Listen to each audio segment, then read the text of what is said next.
थोड़ा सा स्पेस दीजिए। हाँ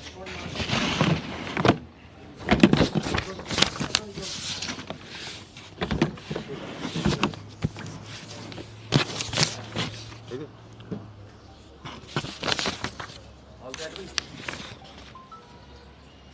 तो आज हिमाचल प्रदेश के माननीय मुख्यमंत्री जी ने घोषणा की है कि वो हिमाचल प्रदेश में 150 यूनिट बिजली फ्री करेंगे, गांव के अंदर पानी फ्री करेंगे, महिलाओं का बस का किराया आधा करेंगे।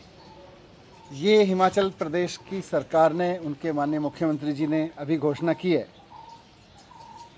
हमने तो सुना था कि भारतीय जनता पार्टी आम आदमी पार्टी से डरी हुई है, लेकिन आज उनकी अनाउंसमेंट से समझ में आ गया कि आम आदमी पार्टी को लेकर भारतीय जनता पार्टी के मन में हार का बहुत ज़बरदस्त खौफ है। पूरे देश में भारतीय जनता पार्टी की, उनके दोस्तों की 18 सरकारें हैं। कहीं उन्होंने नहीं सोचा कि बिजली सस्ती कर दो। हर जगह कहते हैं बिजली फ्री नहीं होनी चाहिए, फ्री का मजाक उड़ाते हैं। हर जगह कहते हैं ये फ्री तो देशद्रोही है। केंद्र की सरकार में भी रिव्यू करके मीडिया को बताते हैं कि पूरी की पूरी केंद्र सरकार कह रही है फ्री तो बर्बाद कर रहा है। और हिमाचल प्रदेश में चुनाव आया तो केजरीवाल मॉडल ऑफ गवर्नेंस की कॉपी करने की नाटक करने लगे हिमाचल प्रदेश में। हिमाचल प्रदेश में आज भारतीय जनता पार्टी ने जो अनाउंसमेंट्स किए हैं, भारतीय जनता पार्टी की सरकार ने, वो केजरीवाल मॉडल ऑफ गवर्नेंस की नकल करने की कोशिश है। केजरीवाल जी का इतना खौफ, अभी तो केजरीवाल जी ने मंडी में एक रोड शो किया था,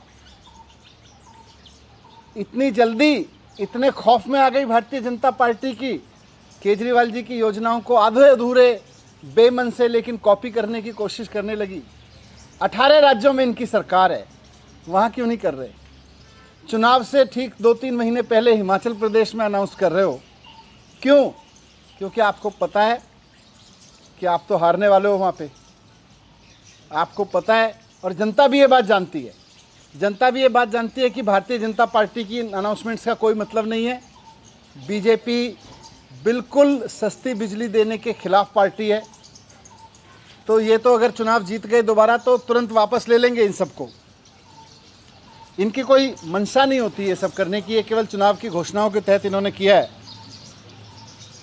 अब आप सोच के देखिए कि अगर केजरीवाल जी के एक रोड शो से हिमाचल की जनता को इतना फ़ायदा हो सकता है, तो कल केजरीवाल जी के नेतृत्व में हिमाचल प्रदेश में सरकार बन गई, उनके मार्गदर्शन में चलने वाली सरकार बन गई जो केजरीवाल मॉडल ऑफ गवर्नेंस पर काम करेगी, तो हिमाचल के लोगों को कितना फ़ायदा होगा। जब एक बार रोड शो करने से जनता को इतना फ़ायदा है, तो कल को केजरीवाल जी के मॉडल पे काम करने वाली सरकार बनाने से कितना फ़ायदा होगा। ये बात हिमाचल के लोगों को भी मैं रिक्वेस्ट करूंगा कि एक बार समझें, और साथ साथ ये भी समझें कि बीजेपी की ये घोषणाएं दिखावा है, धोखा है। भारतीय जनता पार्टी पूरी तरह से भ्रष्ट पार्टी है। इसका कोई मतलब नहीं है जनता को कोई चीज़ सस्ते में देने का या जनता को महंगाई से बचाने का। वो जनता को किसी भी तरह की कोई सुविधा देने में भारतीय जनता पार्टी कभी यकीन नहीं रखती।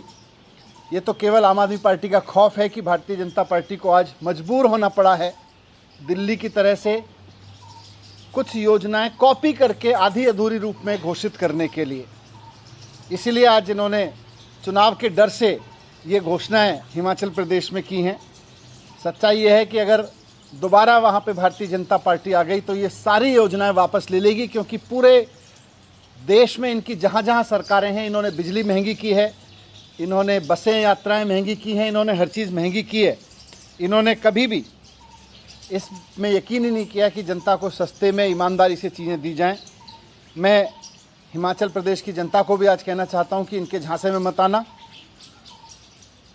आम आदमी पार्टी को वोट देना, आम आदमी पार्टी की ही सरकार बनवाना, ताकि और ये सोच के देखना कि जब आम आदमी पार्टी के चुनाव लड़ने के ऐलान से ही भारतीय जनता पार्टी इतनी घबरा गई है और आम आदमी पार्टी के चुनाव लड़ने की आहट से ही हिमाचल प्रदेश में बिजली सस्ती होने लगी, हिमाचल प्रदेश में बस का यात्रा फ्री सस्ती होने लगी, पानी फ्री होने लगा, तो सोचो आम आदमी पार्टी की कल हिमाचल प्रदेश में सरकार बन जाएगी तो कितना फ़ायदा वहाँ की जनता को होगा।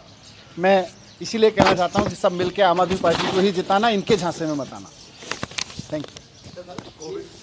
स्कूल और जो दिल्ली के स्कूल या हॉस्पिटल है उसको लेकर भी वहाँ हिमाचल सरकार कर रहेगी, टक्कर देने के लिए करें ना। हम तो चाहते ही हैं कि पूरे देश की राजनीति में स्कूल अस्पताल पे खूब बात होनी चाहिए और बहस होनी चाहिए कि किसके स्कूल अच्छे, किसके अस्पताल अच्छे। इसी से जनता को फायदा होगा।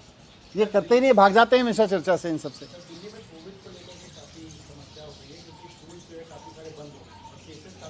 नहीं ऐसा नहीं मामले आए हैं, लेकिन हमने स्कूल्स को यही कहा है, मैंने कल भी कहा था हम गाइडलाइन बनाएंगे, उसके बाद गाइडलाइन बनाई है।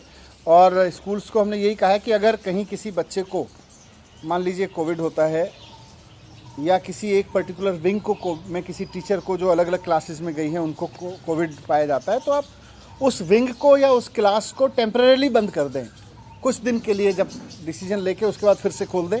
पूरा स्कूल बंद करने के लिए हमने नहीं कहा।